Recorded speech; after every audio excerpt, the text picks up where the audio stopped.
माननीय आयोजक मंडळी, इथे उपस्थित सर्व माझ्या आई बहिणी, आमचे ज्येष्ठ श्रेष्ठ बंधू मित्र हो, मी सामाजिक कार्यकर्ता भूषण मधुकरराव फुसे आणि सामाजिक कार्यकर्ता ही पदवी म्हणा की टॅग म्हणा हे दुर्दैवानं लावावी लागली, कारण पक्षीय राजकारणामध्ये इतकी घाण आहे की माझ्यासारखा नीतिमत्तावाला माणूस तिथं जगू शकत नाही.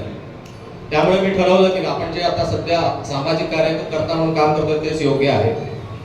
मी इंजिनियर आहे, त्यानंतर मी नोकरी केली, SBI मधून एज्युकेशन लोन घेतलं, दिल्लीला जाऊन MBA केलं, तत्पश्चात अनेक वर्ष नोकरी केली आणि त्यानंतर माझा शेअर मार्केटचा मुंबईला व्यवसाय आहे.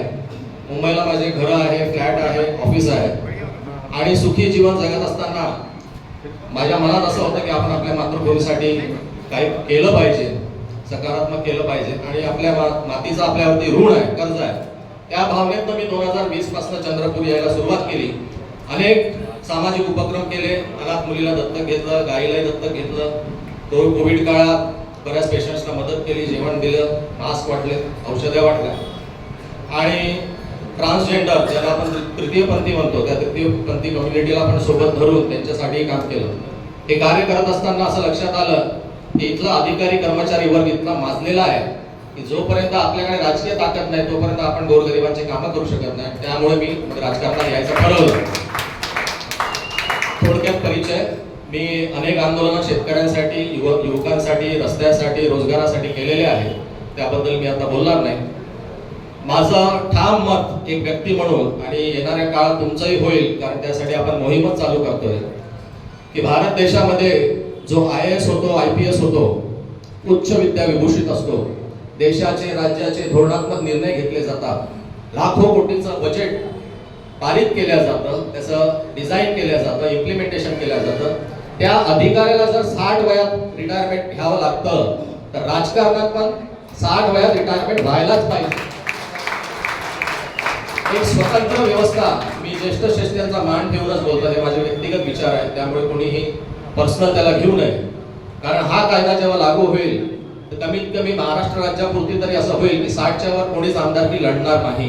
रिप्रेझेंटेशन ऑफ पीपल ऍक्ट 1951 मध्ये बदल करावा, यासाठी आपण मोहीम सुरू करणार आहोत आणि त्या जनजागृती मोहिमेतून आपण सर्वोच्च न्यायालय सुद्धा गाठणार आहोत. आमचं असं दुसरं मत आहे की राजुरा विधानसभामध्ये 4 तालुके, पण 4ही तालुक्याला एकसारखी वागणूक कुठल्याच आमदारांनी दिली नाही.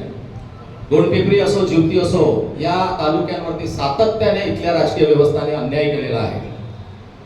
याचं कारण म्हणजे असं की जेव्हा आपल्या विधानसभामध्ये 4 सिमेंट फॅक्टरी आहे, WCL आहे, खासगी कंपनी आहे, पण इथल्या स्थानिक भूमिपुत्र युवकांना रोजगार देण्यासाठी कोणीही पुढाकार घेतलेला नाही. महाराष्ट्र शासनाचा कायदा आहे 80% स्थानिकांना प्राधान्य द्यायचं, पण आपल्या इथं उलट होतं, 80% परप्रांतीय आहे, 20% केवळ स्थानिक आहे. जेवढे मोठे प्रकल्प आले पण त्याचा ऍक्च्युअल फायदा इथल्या स्थानिक लोकांना झालेला नाही आणि ही गोष्ट वस्तुस्थिती तुम्हाला सगळ्यांना माहिती आहे.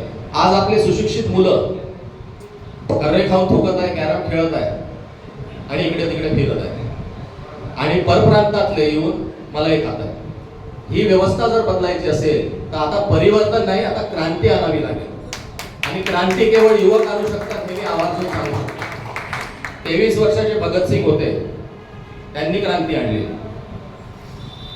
तिसरा विषय असा की महिला सुरक्षा हा फार मोठा विषय झालेला आहे. विशेषतः काल परवाच्या कोरपणाला घटना घडली. एका राजकीय पक्षाचा पदाधिकारी जर 12 वर्षाच्या मुलींवर बलात्कार करत असेल आणि त्याला पळवण्यासाठी जर अख्खी राजकीय यंत्रणा मदत करत असेल तर माझ्या आई बहिणी चिमुकल्या सुरक्षित आहे का, हा फार मोठा प्रश्न आहे. अनेक गावांमध्ये, मी गावाचं नाव घेऊन सांगू शकतो पण नाही सांगत, अनेक गावांमध्ये अवैध दारू सर्रास विक्री सुरू आहे. त्यामुळे 14-15 वर्षाचे युवक व्यसनाधीन होत आहेत. विकणाऱ्यांना कोणाचा शय आहे, कोणाचा आशीर्वाद आहे, राजकीय लोकांचा. आणि पोलीस मध्ये तक्रारी केल्या की केवळ नाम मात्र 2-4 दिवसासाठी दारू बंद होते, परत 5व्या दिवशी सुरू. जर हे असे जर आपल्याला राजकीय नेते मिळत असतील तर आपली येणारी पिढी बर्बाद आहे, एवढं लक्षात घ्या. शेतकऱ्यांचा प्रश्न असा शोकांतिका आहे की शेती बहुल विधानसभा असताना सिंचनाचे प्रकल्प नाही. आता बोंडे साहेबांनी जे म्हटलं मी 100% त्यांच्या सोबत आहे. बाजूचा तेलंगणा राज्य 1,00,000 कोटीचं एक प्रोजेक्ट करून पूर्ण राज्य सुखी समृद्धी करू शकतो. तेलंगणामध्ये 3 वेळा पीक घेत आहेत का? Kaleshwaram project, lift irrigation. आपल्या इथे नद्या आहेत, नाल्याचं पाणी तेलंगणा घेत आहे, नाही तर शेवटी ते समुद्रातच जात होतं. इथल्या राजकीय व्यवस्थेने लिफ्ट इरिगेशन का नाही केले? सिंचनाचे प्रकल्प का नाही आणले? आज 90% कास्तकार इथला एका पिकावर जगत आहे, तेही वरच्या पाण्याच्या भरोशावर. दुसरं असं, आज भाजपचे सगळे वरिष्ठ नेते मंडळी आहे, माझी विनंती आहे यांना, मागच्या वर्षी आम्ही चिवटी ते नागपूर बैलबंडी मोर्चा नेला होता. तत्पश्चात सुधीर भाऊ सोबत 1.5 तास चर्चा झाली. माझा पहिला प्रश्न हा होता की तुम्ही आमच्या कास्तकाराला रानडुकराला मारू का नाही देत? माननीय वनमंत्री साहेबांनी सांगितलं की रानडुकराची पारख करता येते. जेव्हा मोर्चा काढला, आरएफओ धाब्याला विचारलं, धाबा रेंज आहे तिथे आरएफओला विचारलं, रानडुकर पारख करायची परवानगी आहे, महाराष्ट्र शासनाचा जीआर आहे असं मला सुधीर भाऊने सांगितलं. जीआर दाखवा. आरएफओ साहेबाचा ऑन रेकॉर्ड म्हणणं आहे, आमच्याकडे व्हिडिओ आहे ऑन रेकॉर्ड. त्यांनी म्हटलं असे कुठलेही आदेश राज्य सरकारचे नाही.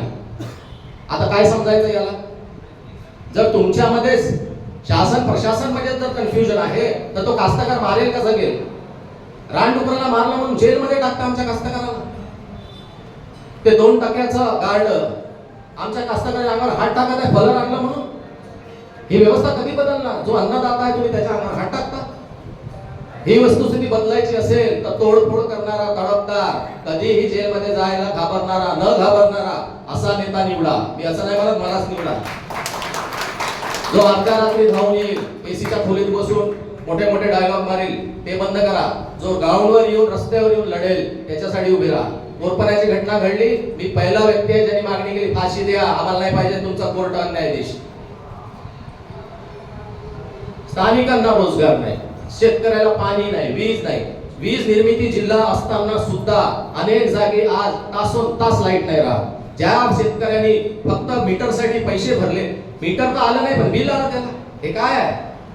आणि त्याच कारणामुळे माझं शेवटचं म्हणणं आहे, कारण तायडे साहेब ज्या पद्धतीने बघत आहेत मला उतरावं लागेल.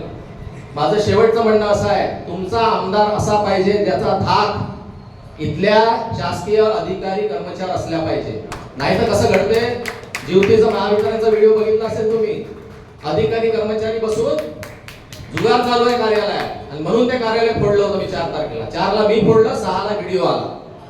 अधिकाऱ्या कर्मचाऱ्यावरती जर इथल्या राजकीय पुढाऱ्यांचा वचक नसेल तर हे माजलेले अजून माजतील, सामान्यांना चपला घासायला लावतील.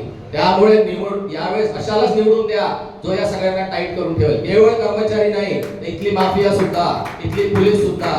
आमच्या एका आदिवासी पुराने आत्महत्या केली परवा. पोलिसांनी पंचनामा न करता डायरेक्ट बॉडी आणली पोस्टमॉर्टमसाठी. काऊन? आदिवासी माणूस नाही आहे का? लावारीस आहे का तो? इतके माजलेले आहेत ते लोक. या सगळ्यांना टाईट करून ठेवील एवढं आश्वासन देतो. धन्यवाद.